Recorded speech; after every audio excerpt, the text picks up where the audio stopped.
எண்ணெய் சட்டியில் விளக்கெறிஞ்சா நின்று நிதானமாக எரியும். மூத்தர சட்டியில் விளக்கெறிஞ்சா எத்தனை மணி நேரம் எரியும்?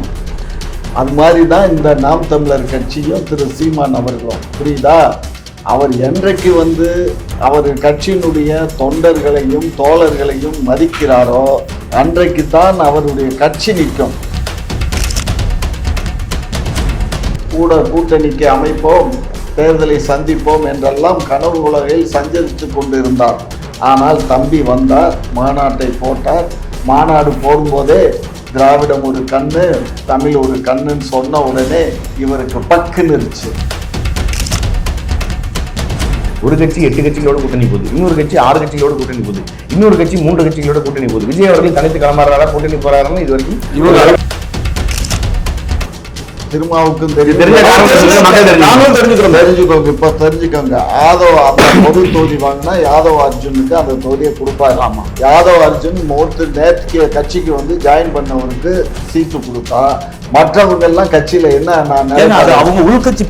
அதனாலதான் திருமாவளவன் வெளிவேசமா கேட்டாரே தவிர உள்ளூர வேண்டான்னு போயிட்டாரு. உள்ள வந்தவருக்கு நீங்க கட்சியில் இடம் கொடுக்குறாருங்கிறீங்க. உதயநிதி உறுப்பினர் கார்டு எப்பங்க ஏற்பட்டாரு? அவர் பிறந்தது அவங்க அப்பா சிறையில் இருக்கும் போது தானே பிறந்தது. செந்தில் பாலாஜி அவர்கள் எத்தனை ஆண்டுகளாக திமுக குலைத்தாரு? எடப்பாடி இப்ப எங்க போய் துண்டு போட்டாரு தெரியுமா? இல்ல, அவர் துண்டு போடுறாரு. நீங்க ஏன் துண்டு போடுறீங்க? இன்னைக்கு எங்க துண்டு போட்டாரு தெரியுமா? பிஜேபிக்கு துண்டு போட்டாரு. நீங்க போட்டீங்களா 99ல?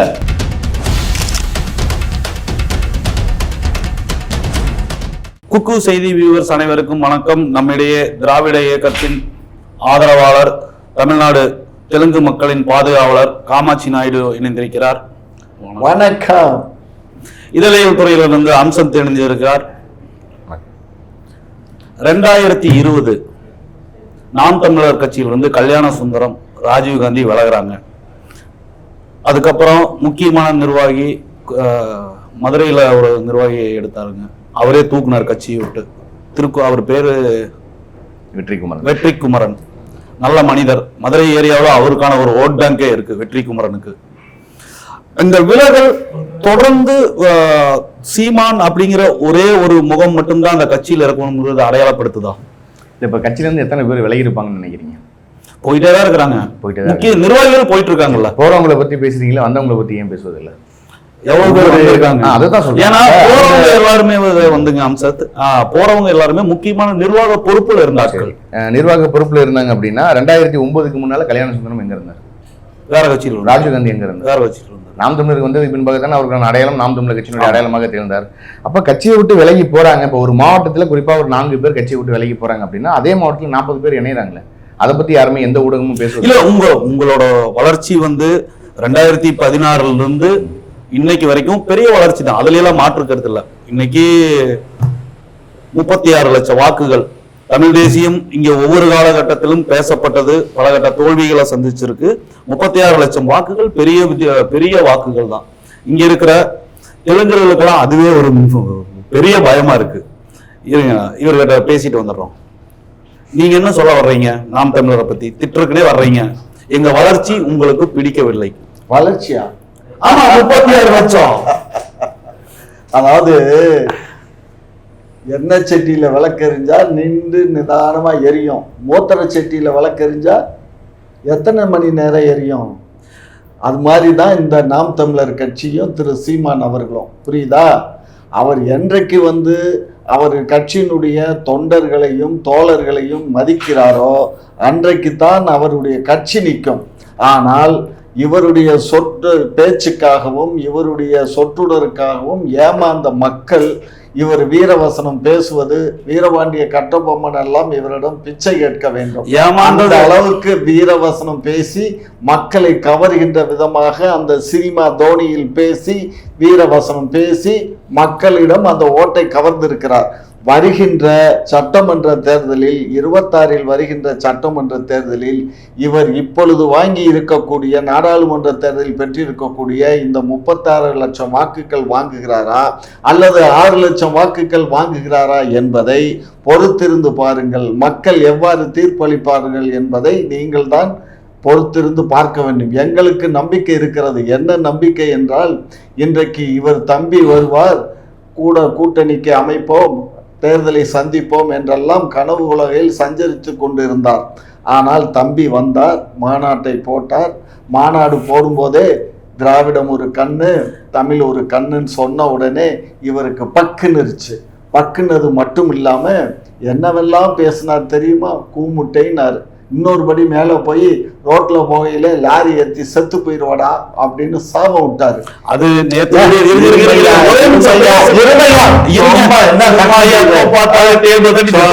வாய் மட்டும் இருந்ததுன்னா, ஐயோ இந்த காமாட்சி தட்ட வேண்டாம்னு சொல்லுங்க, வாய் வலிக்குதுங்க அப்படிங்க. அந்த தட்டு தட்டி இந்த டேபிள் பாவப்பட்ட டேபிள் இது.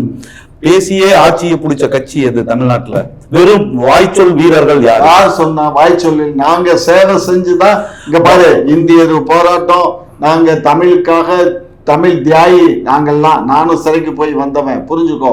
அது போய் வந்தவர் தமிழ் தியாகி கிடையாது. இங்க பாரு, தமிழ் தெலுங்கு தியாகி. நான் ஆரம்ப காலத்துல இருந்து தமிழுக்கு தான், தமிழ் மக்களுக்காகத்தான் பாடுபட்டுக்கிட்டு இருக்குமே தவிர, தெலுங்கை பற்றி யாராவது தவறாக பேசும்போது அதற்கு நான் உயிர் ஓட்டமா நிற்கிறேன், அவ்வளவுதான். இன்றைக்கு ரொம்ப பெருமைமா வீரவசனம் எல்லாம் பேசினாலே ஒரு அம்மா, ஒரு அக்கா, அந்த அக்கா இப்ப எங்கே எங்க ஓடி ஒளிந்து விட்டார். நாலாபுரமும் டீம், ஸ்பெஷல் டீம் அமைச்சு அந்த அம்மாவை இப்ப தேடிக்கிட்டு இருக்காங்க, புரியுதா? ஆகையினால திராவிட மாடல் அரசையும் திராவிட முன்னேற்ற கழகத்தையும் யாரெல்லாம் தவறாக சித்தரிக்கின்றீர்களோ அவர்களெல்லாம் காணாதம் போனவர்களுடைய பட்டியலில் சேர்க்கப்பட வேண்டியவர்கள். அதில் புதிதாக ஒருவர் சேர்ந்திருக்கிறார். திராவிட மாடல் அரசு மலத்தொட்டியில மலத்தை கலந்த வரலாற்று பெருமை திராவிட அரசு ஆட்சியில தான். 4 மணிக்கு நாங்க என்ன பண்றது? அம்சத் இவரை ஒரு நாள் கார்ல 4 மணிக்கு ஏத்திக்கலாம், நம்ம 3 பேரும் போலாம். சிட்டிக்குள்ள 4 மணிக்கு ஒயின் ஷாப் எங்கெங்கெல்லாம் திறந்திருக்குதுன்னு பாருங்க. நகரம் முழுவதும் நகரம் முழுவதும் இரவு 10 மணிக்கு போட்டோ எடுத்து காட்டுங்க அப்படிங்கிறாரு. இவரையே உள்ள கூட்டிட்டு போய் காட்டிடுவோம். பாருங்க திராவிட மாடல் அரசு என்ன சொல்றாங்க. இன்னொரு விஷயம், 1958 ஆதித்யநாத் கிட்ட இருந்து கட்சி உங்ககிட்ட வருது. இங்க 1947 சுதந்திரம் அடைஞ்சதுக்கு பிறகு ஒவ்வொரு காலகட்டத்திலும் தமிழ் தேசியம் தோல்வியையே தழுவி இருக்கிறது. பெருஞ்சத்தனார், சிலம்பச்செல்வர் மாப்போசி, ஐயா பல நெடுமாறன், இப்படி நிறைய பேர் தமிழ் தேசியத்தை பேசியிருக்காங்க. ஒவ்வொரு காலகட்டத்திலும் தமிழ் தேசியம் தோல்வி தான் தழுவி இருக்கு. அதுல இந்த 36 லட்சம் வாக்குகள் திட்டிருக்கீங்க அப்படிங்கிறது உண்மையிலேயே வியப்புக்குரிய ஒரு விஷயம்தான். ஆனா இவர் காமாட்சி நாயுடு ஐயா என்ன சொல்றாருன்னா, இது கம்மியாகி 6 லட்சத்துக்கு வந்துருங்கிறாரு. அது ஒரு பத்திரிகைக்காரனா அது எனக்கு தெரியும், அது அவரோட ஓட் பேங்க். ஆனா குறையும், இந்த டைம் குறையும், குறையாம எல்லாம் போகாது, ஏறக்கு வாய்ப்பு இல்லை. நிர்வாகிகள் வர்றதுக்கான்னு சொல்றீங்க. இப்ப இவர் வச்ச விமர்சனத்துக்கு உங்க பதில் என்ன? அதாவது பார்த்தீங்க அப்படின்னா, நாம் தமிழர் கட்சி முதல்ல 2016 தேர்தலில் தனித்து களமாறும் போது 234 தொகுதிகளில் போடுவதற்கு வேட்பாளர்கள் இருக்கா அப்படின்னு ஒரு குற்றச்சாட்டு சீமான் அவர்கள் மேலே வைக்கப்பட்டது. அதுலையும் பார்த்தீங்க அப்படின்னா, பெண்களுக்கு 117 தொகுதி, ஆண்களுக்கு 117 தொகுதின்னு சரி. அதாவது எப்படின்னா, பெண்ணுக்கு ஆண் சமம் என்பதை வீரர்கள் நீங்கள் அவங்க எப்படி பாதி கொடுத்துருக்காங்க, கண்டினியூ பண்ணுங்க. ஆணுக்கு சமம் பெண், பெண்ணுக்கு சமம் ஆண்கிறது செயல்முறையில் நம்ம அரசியலில் பேசிட்டு இருக்கோம். ஆனால் திராவிட முன்னேற்ற கழகம் என்ன சொல்லுவாங்க அப்படின்னா, சமூக நீதி, பெண்ணிய விடுதலைன்னு பேசுவாங்க. எந்த பெண்களுக்கு நீங்கள் தேர்தல் நேரங்களில் சரிசமமாக நீங்கள் தேர்தலில் நிற்க வாய்ப்புகள் கொடுத்தீங்க அப்படின்ற ஒரு கேள்வி இருக்கு. கடந்த 2024 பாராளுமன்ற தேர்தலில் கூட பார்த்தீங்கன்னா 22 இடங்களில் கூட்டணி கட்சிகளுக்கு 18 இடங்கள் கொடுத்து விட்டு, பாண்டிச்சேரி உட்பட 22 இடங்களில் திராவிட முன்னேற்ற கழகம் போட்டியிடும் போது 2 பெண்களுக்கு மட்டும்தான் முன்னுரிமை கொடுக்குறாங்க. அதில் ஒருவர் தமிழச்சி தங்கப்பாண்டியன் ஒருவர், இன்னொரு அம்மையார் கனிமொழி அவர்கள். அதை தாண்டி வேற எந்த ஒரு பெண்களுக்குமே அங்கே முக்கியத்துவம் கொடுக்கப்படல அப்படிங்கிற ஒரு குற்றச்சாட்டு ஒன்று இருக்கு. ஆனால் நாம் தமிழர் கட்சி தொடர்ச்சியாக 50 விழுக்காடு ஆண்களுக்கு, 50 விழுக்காடு பெண்களுக்கு கொடுக்குறாங்க. இன்னொரு விஷயம் என்ன அப்படின்னு பார்த்தீங்கன்னா, 1.1 தொடங்கின 2016 தேர்தலுடைய அறுவடை, அந்த வாக்கு என்பது விதையாக விதைக்கப்பட்டது. அந்த 1.1 நீங்க 8.19 வந்திருக்குது. ஒரு மிகப்பெரிய ஒரு விடயமா நான் பாக்குறேன். என்னன்னா, நீங்க சொன்ன மாதிரி ஐயா மாப்போசி அவர்கள், அதுக்கப்புறம் பாத்தீங்கன்னா ஐயா பல நெடுமாறன் அவர்கள், அதுக்கு பின்பாக ஐயா மணியரசன் அவர்கள், இப்படி தொடர்ச்சியாக பல முன்னோர்கள் தமிழ் தேசிய அரசியலை முன்னெடுத்தாலும் அதை ஒரு அரங்குக்குள்ள ஒரு கூட்டமாக நடத்தி, அந்த கூட்டத்துக்குள்ள ஒரு 10 பேர் 20 பேர் கலந்து செல்வது, இப்படியாக தான் இருக்கும். நீங்க பாருங்க, முன்னாடி நீங்க தமிழ் தேசியவாதி அப்படின்னாலே ஒரு அடையாளம் கண்டுபிடிக்க முடியும். ஒரு ஜோல்னா பையன் ஒன்று போட்டுக்கிட்டு, ஒரு கண்ணாடி ஒன்று போட்டுக்கிட்டு, ஒரு வேட்டி சட்டையை ஒன்று கட்டிக்கிட்டு ஒரு கூட்டத்துக்குள்ளே போயிட்டு நம்ம எப்படி தமிழருடைய பாரம்பரியம் என்ன, நம்மலாம் எப்படி இருந்தோம், சங்கம் வளர்த்த மதுரையெல்லாம் நம்ம பேசணும், தமிழ் வளர்த்த சங்கம் வைத்து தமிழ் வளர்த்த மதுரையெல்லாம் பேசணும். இப்படி பல வரலாறுகள் இருக்கு. இப்போ 8 தொகை, குறுந்தொகை, 10 பாட்டு, அப்புறம் வந்து புறநானூறு, அகநானூறு, இப்படி பல்வேறு தமிழ் இலக்கியங்களும் இருக்கு. இது எல்லாருமே இன்னைக்கு இருக்கக்கூடிய இளைய சமுதாய பிள்ளைகள் அதை வந்து மறந்துடுறாங்க. அப்படிங்கும்போது தன்னுடைய அம்மான்னு கூப்பிடுறது கூட மறந்துட்டு நீங்க மம்மி அப்படின்னு நம்ம சொல்லிட்டு இருக்கோம், டாடி அப்படின்னு சொல்லிட்டு இருக்கோம். மம்மி அப்படின்னா என்ன அப்படின்னு பாத்தீங்கன்னா பதப்படுத்தப்பட்ட ஒரு பிணம், அதுக்கு பேரு தான் மம்மி. ஆனா நம்ம என்ன சொல்றோம்னா அம்மாவை வந்து மம்மின்னு கூப்பிட்டு இருக்கோம். அப்ப இதெல்லாம் வீட்டு உலகம் பண்ணணும் அப்படின்னு ஈழத்தினுடைய படுகொலைக்கு பின்பாக ஒரு பல லட்சம் பிணங்களுடைய குவியலுக்கு நடுவில் ஒரு அரசியல் கட்சி பிரசவிக்கப்படுகிறது. அந்த கட்சி தான் நாம் தமிழர் கட்சி. இன்னைக்கு 8.19 விழுக்காடை வாங்கியிருக்காங்கன்னா வரக்கூடிய தேர்தலில் நாம் தமிழர் கட்சி தனித்து தான் களமாட போறோம் அப்படிங்கிறது ரொம்ப தெளிவா சொல்லுங்க. ஏற்கனவே 4 முனை போட்டிகள் இருக்கு. இப்ப நாம் தமிழர் கட்சி தனித்து போட்டிட்டு 5 முனை போட்டி. அப்ப வாக்குகள் என்பது மிகப்பெரிய அளவில் நமக்கு கூடுமா அப்படிங்கிறது ஒரு கேள்வியாக இருக்கு. என்னன்னா ஒருபுறம் விஜய், இன்னொரு பக்கம் அதிமுக கூட்டணி, திமுக கூட்டணி, பாஜகவும் தனித்து களமாட போறோம் அப்படிங்கிறத தெரிய வச்சிருக்காங்க. அப்படி 4 திசைகளாக தமிழ்நாட்டில் இருக்கக்கூடிய, இப்போ ஒரு உதாரணத்துக்கு சொல்றேன், ஒரு 6 கோடி மக்கள் தொகை தமிழ்நாட்டில் வாக்காளர்களா இருக்காங்கன்னா அந்த 6 கோடி 5 கட்சிகளுக்கு நீங்க பிரிச்சு பங்கு பெறணும். ஒரு கட்சி 8 கட்சிகளோட கூட்டணி போகுது, இன்னொரு கட்சி 6 கட்சிகளோட கூட்டணி போகுது, இன்னொரு கட்சி 3 கட்சிகளோட கூட்டணி போகுது. விஜய் அவர்கள் தனித்து களமாறாரா, கூட்டணி போறாருன்னு இது வரைக்கும் தெரியல. நிறைய பேர் உப்புமூட்டை ஏறி உட்கார்ந்துருக்காங்க. கூப்பிட்டு உப்புமூட்டைக்கு வாங்க எங்க ஊர அப்படி இந்திய கம்யூனிஸ்ட், மார்க்சிஸ்ட் கம்யூனிஸ்ட், தமிழக வாழ் உரிமை கட்சி, அப்புறம் மனிதநேய மக்கள் கட்சி, இந்திய யூனியன் முஸ்லீம் கட்சி, இப்படி பல்வேறு கட்சிகள் சேர்ந்துதான் திமுகங்கிற ஒரு தலைமையா நிக்கிறாங்க. நீங்க 2026 நாம் தமிழர் வந்து ஆட்சியை பிடிக்க போறது இல்ல. இப்ப இருக்கிறது 8% ஓட்டு இருக்கு. அது இல்லாம உங்களுக்கு கூட்டணியும் இல்ல, நீங்க தனிச்சு தான் போட்டியிட போறீங்க. இதுல இருந்து நீங்க 1% 2% வேணா ஏறி போய் நிக்கலாம். திராவிடத்தை வீழ்த்த எடப்பாடிங்கிற ஒரு டூல் இல்லாம வீழ்த்தவே முடியாதுங்கிறது எல்லாத்துக்குமே தெரியும். ஏன்னா அவங்களுக்கான ஒரு ஸ்பேஸ் எப்பவுமே இருக்கு. ஏடிஎம்கே டிஎம்கேக்கான ஸ்பேஸ் தமிழ்நாட்டுல அந்த ஓட் பேங்க்னு ஒண்ணு இருக்கு. சோ அதுக்கான ஒரு கட்டமைப்பை உருவாக்கி போக ட்ரை பண்றீங்களா, இல்ல மறுபடியும் தமிழ் தேசியம்ங்கிறது தனிச்சு தான் போக போதா? இப்போ நான் வந்து சோறு சாப்பிட்றேன் அப்படின்னா அந்த சோத்து கூட கல்லை சேர்த்து சாப்பிட முடியாது, சோறை மட்டும்தான் சாப்பிட முடியும். கல்லை தூக்கி நம்ம உரமாக தான் போடுறோம். இப்போ ஒரு கடையில் போய் நம்ம பால் வாங்குறோம் அப்படின்னா அந்த பாலோட வந்து பெனாயில கலந்து கொடுங்கன்னு கேட்க மாட்டோம். அப்போ எல்லாத்துலேயுமே தனித்துவம் நமக்கு தேவைப்படுகிறது. குடிக்கக்கூடிய பாலாக இருக்கட்டும், நீராக இருக்கட்டும், போடக்கூடிய ஆடை இருக்குது. இப்போ வெள்ளை நிறைய ஆடை நம்ம போடுறோம் அப்படின்னா அதில் ஏதாவது ஒரு சின்னதாக கரைப்பட்டால் நம்ம அதை போடுவோமா? போட மாட்டோம். ஏன்னா அது நம்ம தூய்மையாக இருக்கும்னு நினைக்கிறோம். அப்போ ஒரு தூய்மையான ஒரு தமிழ் தேசிய அரசியல் இங்கே பேசும்போது எப்படி திராவிட கட்சிகளோடு கூட்டணி வைக்க முடியுங்கிற ஒரு கேள்வி இருக்கு. இல்ல வந்து 2011 இலை மலர்ந்தால் ஈழம் வரும்னு தமிழ்நாடு முழுக்க போனாரு. யாரும் போய் கேட்கல, இலையும் மலர்ந்துருச்சு. அவருமே விளக்கம் சொல்லிட்டாரு. நாங்கள் நம்பி நின்றோம், யாருமே எங்களுக்கு வந்து நம்பிக்கைக்கு உறுதியாக எங்களுக்கு இல்ல, நம்பிக்கையா மாறிட்டோம். நம்மளுக்கு பொது எதிரி யாரு? திமுக தானே இங்க நம்மளுக்கு பொது எதிரி. திமுகவை அப்புறப்படுத்துறதுக்கு அண்ணன் தம்பி எல்லாம் சேர்ந்து நிக்க வேண்டியதானே. எடப்பாடி தமிழர் தானே? இல்ல, திராவிட சித்தாந்தம் சார்பில் இருக்காரு. அமுகன்னு வச்சுட்டா இல்ல, அவரு வச்சு நீங்க நல்லா பாருங்க. 2009க்கு பின்பாக தமிழ்நாட்டில் எந்த திராவிட கட்சியில பேர் தொடங்கப்பட்டிருக்கு? அமமுக, அம்மா மக்கள் முன்னேற்ற கழகம் தான் தொடங்கப்பட்டது. மக்கள் நீதி மையம், திராவிடங்கிற வார்த்தை இல்ல. தமிழக வெற்றி கழகம், திராவிடம் என்ற வார்த்தை இல்ல. நாம் தமிழர் கட்சி, திராவிடம் என்ற வார்த்தை இல்ல. 2009 ஈழத்தினுடைய படுகொலைக்கு பின்பாக தொடங்கப்பட்ட அத்தனை கட்சிகளுமே நீங்க பாருங்க, திராவிடங்கிற வார்த்தை இல்ல. ஆனா தமிழக வாழ் உரிமை கட்சி தொடங்கினாங்க, ஆனாலும் அவங்க திராவிட கட்சியோட தான் கூட்டணியில் இருக்காங்க, அது வேற. ஆனா சீமான் அவர்கள் என்ன சொல்றாருன்னா, நான் ஒரு ஊழலை ஒழிக்கணும்னு நான் நினைக்கிறேன். நான் ஒரு பெரிய கனவு கோட்டை கட்டி வச்சிருக்கேன். ஊழலற்ற ஒரு ஆட்சி, மக்களுக்கான கல்வி, மருத்துவம், குடிநீர் எல்லாமே நான் ரொம்ப சமமா கொடுக்கணும்னு நினைக்கிறேன். நான் ஒண்ணு சொல்றேன். இனம்னு ஒரு படம் வந்தது, சந்தோஷ் சிவன் டைரக்ஷன் பண்ணாரு. ஈழத்தமிழர்கள் சம்பந்தப்பட்ட படம் இன்னைக்கு ரிலீஸ். 6 மணிக்கு சத்தியம் தியேட்டர்ல பெட்ரோல் குண்டு அடிக்கிறாங்க. அடிச்சது யாரு? தமிழ் அமைப்பா திராவிட அமைப்பா? 2 பேரும் சேர்ந்து அடிச்சாங்க. இனம், என் இனத்திற்கு எதிரான ஒரு படம் அடிச்சாங்க. டேம் 999 ஒரு படம், முல்லை பெரியாறு அணை உடைஞ்சு கேரளா அழிகிற மாதிரி கதை. அந்த படம் பிரசாத் லேப்ல பிரஸ் ஷோ போடுறதுக்காக எல்லாம் வெயிட் பண்ணிட்டு இருக்கோம். அன்னைக்கு 10 தமிழ் அமைப்புகள் 10 திராவிடக்காரங்க வராங்க. பிரஸ் ஷோவே நிறுத்தப்பட்டது. இந்த 2 பேருக்கோட கொள்கையும் இந்த சித்தாந்தத்துல ஒத்துத்தானே போகுது. அது எப்படி ஒத்து போகும்? சரி, அதே கேரளா ஸ்டோரின்னு ஒரு படம் வந்தது தமிழ்நாட்டுக்குள்ள. எந்த திராவிட அமைப்பு போராடிச்சு? பதில் சொல்லுங்க. தமிழ் தேசிய அமைப்பும் இந்திய முஸ்லீம் லீக் கட்சியும் தானே போராடினது. கேரளா ஸ்டோரி வந்தது. இன்னைக்கும் தமிழ் அமைப்புகள் சில இந்த படத்துக்கு, அமரன் படத்துக்கு ஆதரவு தெரிவிக்கின்றன, எதிர்ப்பும் இருக்கு. நான் என்ன கேட்கிறேன், இப்ப திராவிட கட்சிகள் வந்து பாத்தீங்க அப்படின்னா சமூக நீதி, பெண்ணியம், சமூக விடுதலை பேசுறாங்க. எத்தனை பொது தொகுதியில் பட்டியல் சமூகத்தை சார்ந்தவர்களை வேட்பாளராக நிப்பாட்டி கொடுக்கலையே? திருமாவளவன் ஒரு தொகுதி கேட்டு கெஞ்சு இருக்குல்ல, ஒரு தொகுதி சமூக நீதி இருக்கு.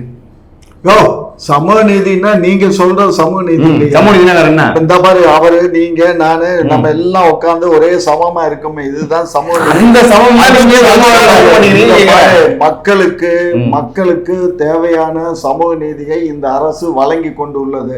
தேர்தலில் நிற்கிறதுக்கு யாரை நிப்பாட்டினால் அடிப்படை உரிமை, அந்த அடிப்படை உரிமையை கூட ஒருவனுக்கு நீங்க கொடுக்க மறுக்கிறீங்க.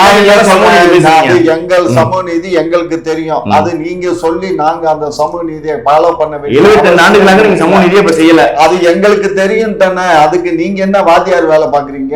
உங்க வாத்தியார் வேலை 72 ஆண்டுகளா நாங்களும் காத்துட்டு இருக்கோம். நீங்க எங்கேயாவது சமூக நீதி தருவீங்க, அண்ணன் திருமாவளவன் அவர்களுக்கு இல்ல, அண்ணன் திருமாவளவன் அவர்களுக்கு பொது தொகுதியில இடம் கொடுப்பீங்க அப்படின்னு பாருங்க.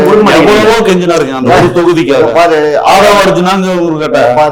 பாடு அது எதுக்காக கொடுக்கலைங்கிறது எனக்கு தெரியும். சரி, அந்த காரணம் தெரியும், திருமாவுக்கும் தெரியும். தெரிஞ்சுக்கோங்க, இப்ப தெரிஞ்சுக்கோங்க. யாதவ் அந்த பொது தொகுதி வாங்கினா யாதவ் அர்ஜுனுக்கு அந்த தொகுதியை கொடுப்பாரு. யாதவ் அர்ஜுன் நேற்று கட்சிக்கு ஜாயின் பண்ணவருக்கு சீட்டு கொடுத்தா மற்றவங்க எல்லாம் கட்சியில என்ன அவங்க உள்கட்சி, அதனாலதான் திருமாவளவன் வெளிவேசமா கேட்டாரே தவிர உள்ளூர வேண்டான்ட்டு போயிட்டாரு. புரிஞ்சுக்கோங்க, இதுதான் அரசியல் அடிப்படை தெரியாம நீங்க எல்லாம் கத்துறீங்க. உள்ள வந்தவருக்கு நீங்க கட்சியில இடம் கொடுக்குறாருங்கிறீங்க. உதயநிதி உறுப்பினர் கடை எப்பங்க போட்டாரு? அவர் பிறந்தது அவங்க அப்பா சிறையில் இருக்கும் போது தானே பிறந்தது.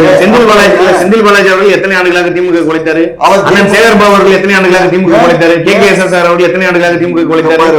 நீங்க வந்தவொடனே சீட்டு கொடுத்தீங்க. அண்ணன் ராஜீவ் காந்தி அவர்கள் எத்தனை ஆண்டுகளாக திமுக குலைத்தாரு? எடுத்த உடனே மாநில மாணவர் அணி தலைவர் செந்தில் பாலாஜி சொல்லிட்டீங்களா? செந்தில் பாலாஜி எப்ப எங்க கட்சிக்கு வந்தாரு? 2016. புரிஞ்சுக்கோ, 2016ல 2021ல தான் சீட்டு கொடுக்குறோம். நல்ல காதுல வாங்கி கேளு. அப்பதானே தேர்தல் வருது. 2016ல அடுத்த மாசமே கொடுத்துட முடியும். 6 ஆண்டு காலம் காத்திருந்துதான் அவர் வர்றாரு. புரிஞ்சுக்கோ. ஆனா அந்த 6 ஆண்டு காலம் ட்ரைனிங் எடுத்திருக்காரு. ஆமா, திராவிட பயிற்சி இருமையா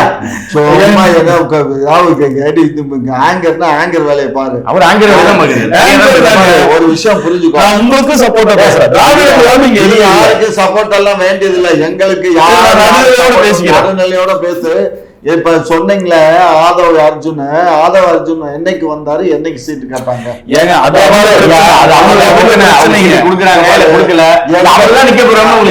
திருமாவளவன் நாடகம் போட்டாருங்கிற இதைய ஓபன் டிக்ளேர் பண்றாரு காமாட்சி நாயுடு. இந்த இதுல இல்ல, இதை ஒருபோதும் ஏற்றுக்கொள்ள முடியாது. என்னன்னா, 4 நூற்றாண்டுகளுக்கு மேலாக ஒடுக்கப்பட்ட சமூக மக்களினுடைய விடுதலைக்காக தொடர்ச்சியாக போராடக்கூடிய அண்ணன் திருமாவளவன் அவர்கள் குறைந்தபட்சம் அவருடைய அடிப்படை உரிமையானது என்ன சார்ந்தவர்கள், நான் நிக்கலன்னா கூட என்னை சார்ந்தவர்கள் யாராவது ஒரு பொது தொகுதியில் நிக்கணும், அதுதான் ஒரு சமூக நீதியாக இருக்கும். நாங்கள் அம்பேத்கரை பின்பற்றோம்.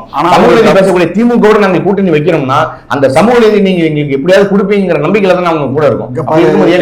அந்த கூட்டணியில என்னென்ன நடந்ததுன்னு காமாட்சி நாயுடு அவர்களுக்கு நல்லாவே தெரியும். ஏன்னா அவர் அடிக்கடி அண்ணா அறிவாலயத்துக்குள்ள அவர் வண்டி போயிட்டு வர்றது.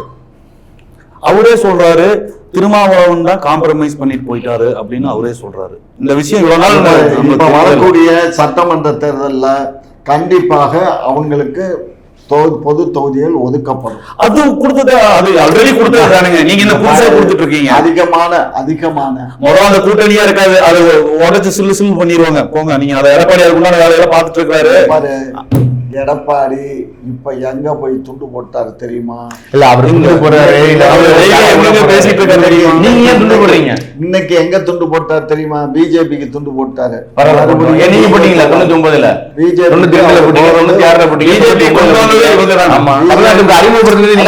ஆமையா யார் இல்லைன்னா அப்புறம் ஒரு 40,000 கோடி செலவு வைக்க வேண்டாம். 40,000 கோடி தேர்தல் செலவு செய்ய வேண்டாங்கிற எண்ணத்துல, நல்ல எண்ணத்துல தான் நாங்க செஞ்சோம். அரசுக்கு 40,000 கோடி லாஸ் ஆகுமே, வேண்டாமே, ஒரு மீண்டும் ஒரு தேர்தலை அரசுக்கு 40,000 கோடி லாஸ் ஆகுங்கிறது நினைக்கக்கூடிய நீங்க ஒவ்வொரு அடித்தட்டு மக்களும் நீங்க கஷ்டப்படுறாங்களே.